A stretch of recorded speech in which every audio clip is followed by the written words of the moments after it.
oh wow, this sounds similar to what I'm going through, and you're feeling this too. Like I'm not alone. That's comforting. That's really comforting.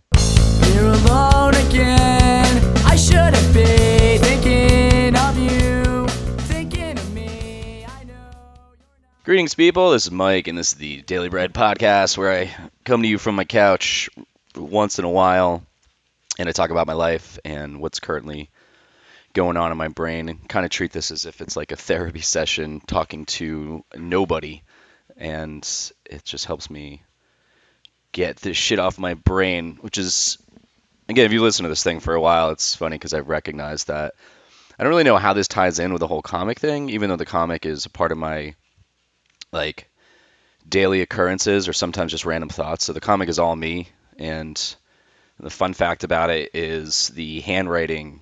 I mean, obviously it's mine, but anytime I do stickers or printed, like digital ones, I've turned my handwriting into a font.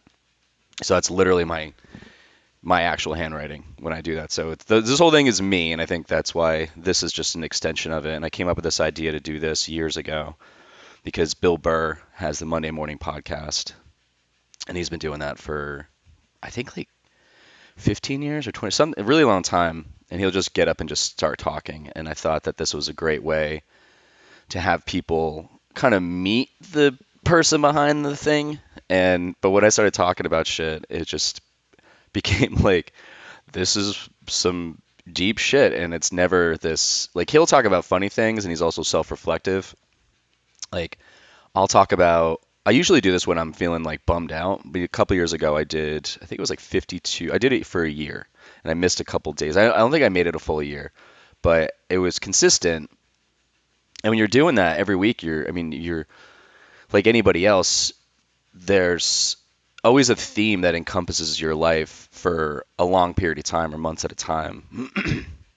You know, it's different than, if it's something you wanted to eat on a Sunday night, that obviously isn't something you're going to talk about all the time. But if it's, I went through a breakup, or I had this great thing happen, or I lost a loved one, like just some kind of big impactful thing that's going to carry through the weeks. And I think it's one of the reasons why I haven't like done this a lot, even already it feels nice to just talk out loud instead of just driving around when I get coffee and having this just sit in my brain, and it just drives me crazy because last episode, I swear I love how I call these episodes. It's just like me. It's like a journal, last journal. But yeah, the last thing I put out, I was talking about this current split that I had, and I'm about 3 weeks into it now, so it's really not that long. And you kind of think, like I have this thing now where when something bad happens, I'll look ahead and be like, okay, let me throw this a couple months out. I'm like, will I still be feeling this way in, let's say, because right now it's January, so it's like, will I really be feeling this way in March? And I'm like, I don't think so, or it'll be less. And then I'll compare it to how long I was seeing this person compared to when I was married and got divorced, and I was with that person for 6 years, and it took me about over 2 years, 2.5 years to finally like get over it. Not like yeah, like literally let it go. And I did, and it was amazing. And so when something like this happens, I was, 7 months of hanging out with somebody who again is a really fantastic individual, and it's just sad when two worlds just misses, and you both kind of battle with that, and one side really sees it and the other side kind of struggles to see it, or maybe they see it and they don't want to accept it because there's just this core like love there that you think you can build on, and the outer core you just think like, well, that's fixable. You can't create a strong connection, or you can't create love if it's not there. And when that's there, that's a harder pill to swallow when it ends, because you're like, there's so much to build off of.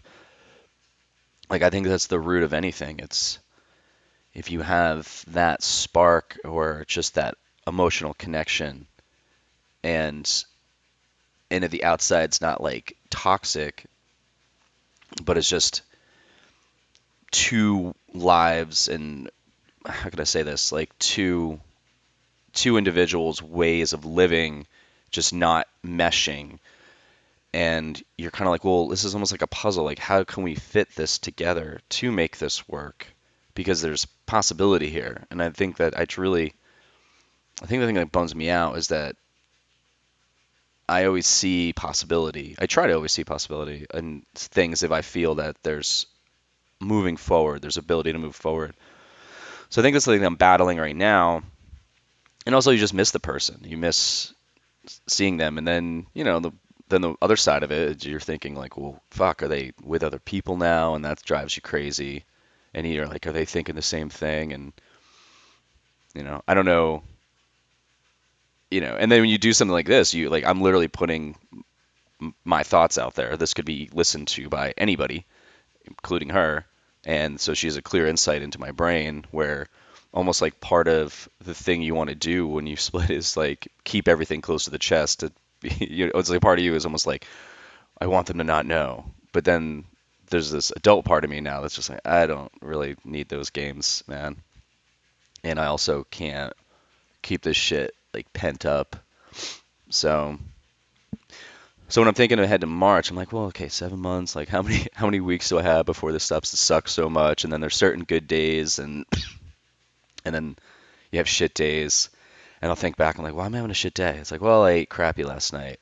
Okay, and that is affecting my mood. Or I didn't keep myself busy to really just get this shit out of my head. And today I was walking to get coffee, and I just felt like blah. And I was like, you know what, man? Like, it's okay. And I said to myself, I'm like, it's okay. Like, you're allowed to feel sad. Like, you have to feel this because it's almost like when you meditate. When you meditate, it's like you're supposed to let your brain just dance around because it eventually just disperses. And that's really what you want this to do. You don't want to live with this. You don't want to keep this around like a shitty roommate. Like, you want to eventually kick them out, metaphorically being the voices in your head that are telling you that you're bummed. And then when I was 17, like, this stuff would really, it'd sit with me because I'm a 17-year-old guy with like hormones, and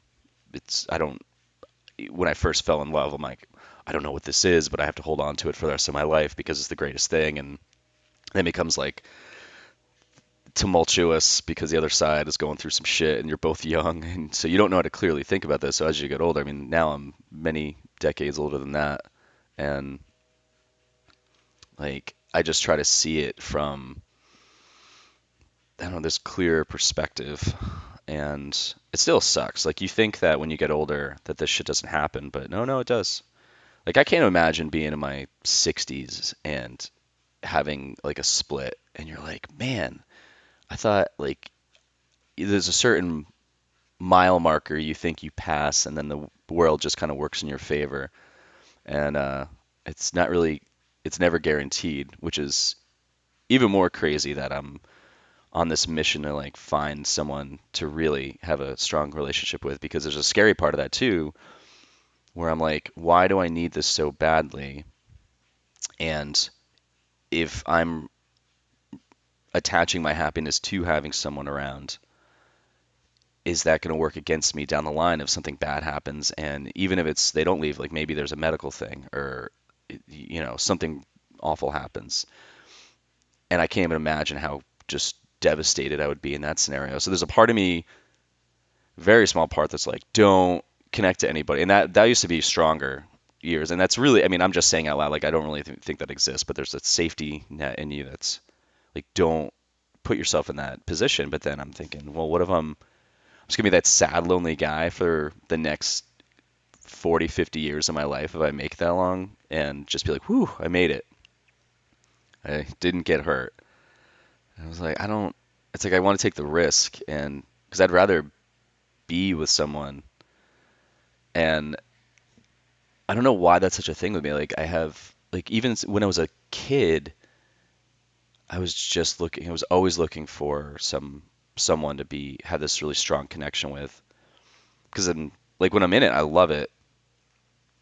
And I've had 3 long relationships that were each about 5, 6 years. And the first one was so crazy just because we're young, and she had a lot of shit she was going through, and I didn't know how to deal with it, and I'm also 17. Like, I'm not supposed to know how to deal with it. And then the second one was just a disaster from the beginning, and that was a shit show.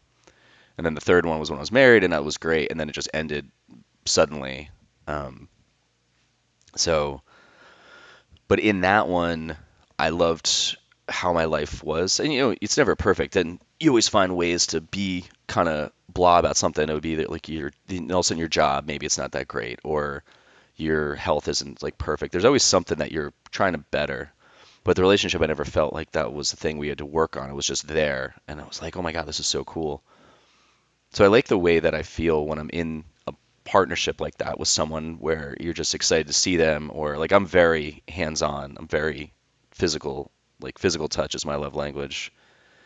And there's something that just sparks me when I'm able to just cuddle the fuck out of somebody, or like I'm very hands-on. Even if I'm sitting on the couch with them, or I'm just like constantly like caressing their hand or their head or their neck. Like I'm hands-on all the time.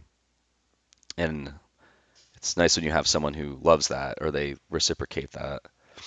And I don't know, I just want to feel that thing. And with this recent relationship, there was definitely future things where I was like, I don't know if this is really going to align, but I'm going to stick around and try because again, at the core of it's there. And then it just didn't work. And so now I'm like, okay, 7 months. Like how many months does that take to get over? Because I think someone said for every year equals like a month or something to get over something. Obviously it's all just someone thinking that. So I was like, okay, well, if it's only 7 months, then I don't really have like maybe like by week 4 it'll start feeling a little bit better. So what I've been doing is packing my schedule with hanging out with as many friends and doing activities and trying to find new ways to go out and put myself out there. And it's like I have to be creative because nowadays the way that people want to meet other people is like dating apps, and it's so blah. It sucks so much ass. And I was thinking about, I think I said this in the last episode. It was how I met the person, how I started hanging out with the person I recently was hanging out with. Is I just really put myself out there, and it's almost like it's kind of like the universe. It's like your actions are showing the universe, like, all right, like I'm really doing this. I'm really looking, and it's just like 1-2 punch to the gut each time. You go on this date, it sucks. You go on this date, it sucks. You go on this one, it's great. And then all of a sudden, a couple dates in, she's like, "You're everything I've been looking for. I'm just not feeling it." And you're like, "Well, that's hurtful," but that's just what they decided.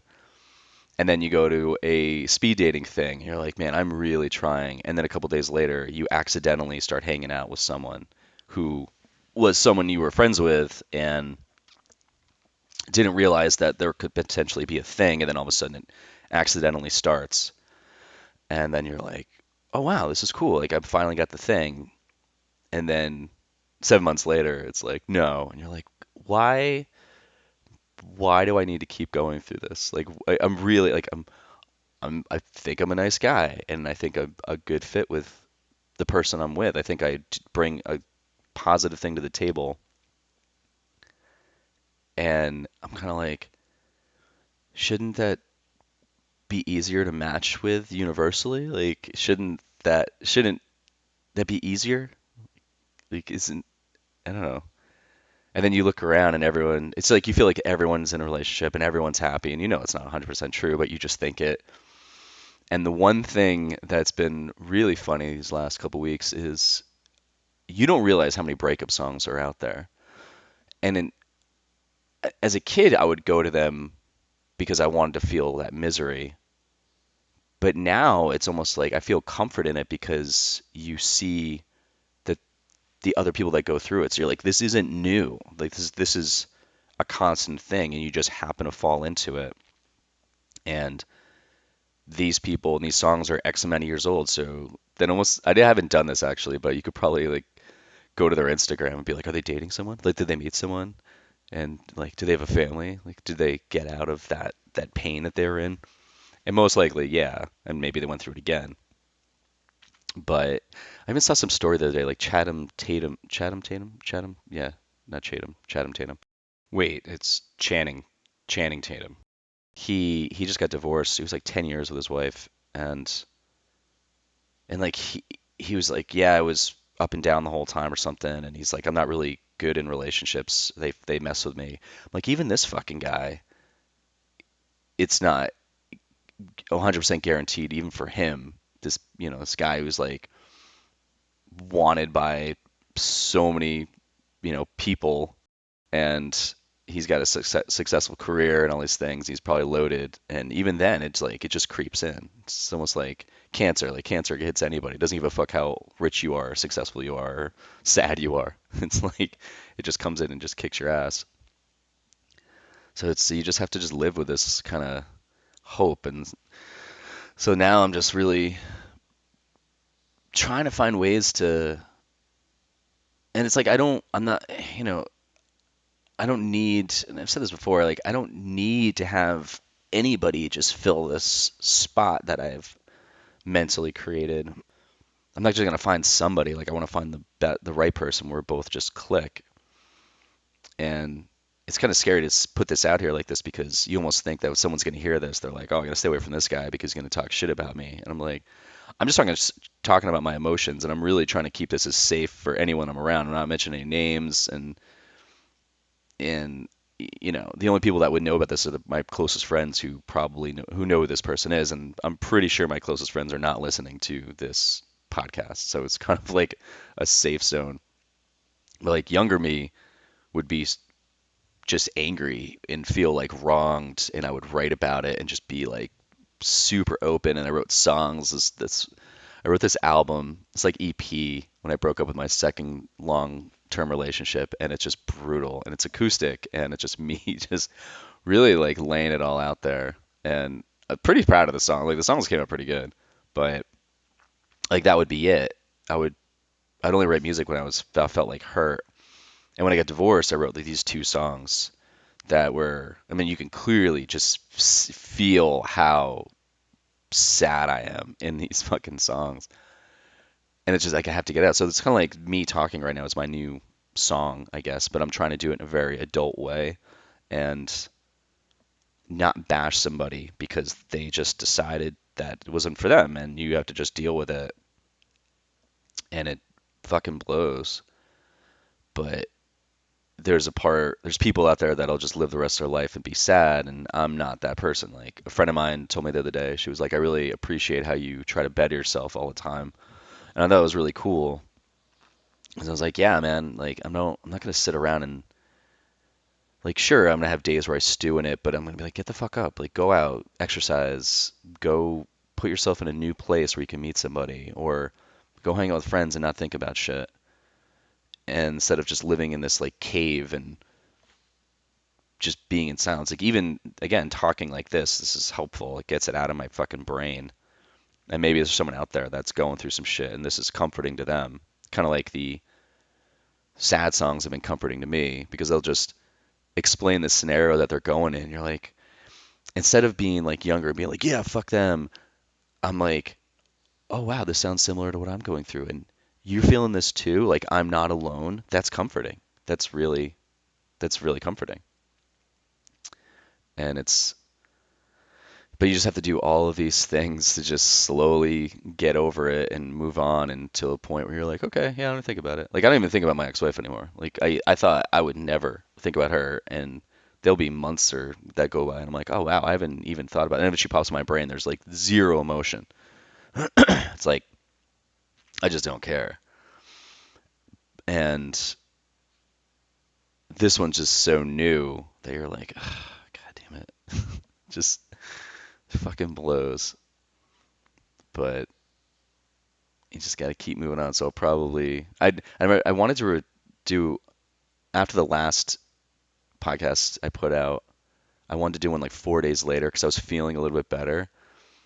And I'm like, oh, this must be the denial part of grief right now because I know that there's no way I'm over it this fast. And then as the weeks progress, I was like, yeah, I'm feeling like shit. But I wanted to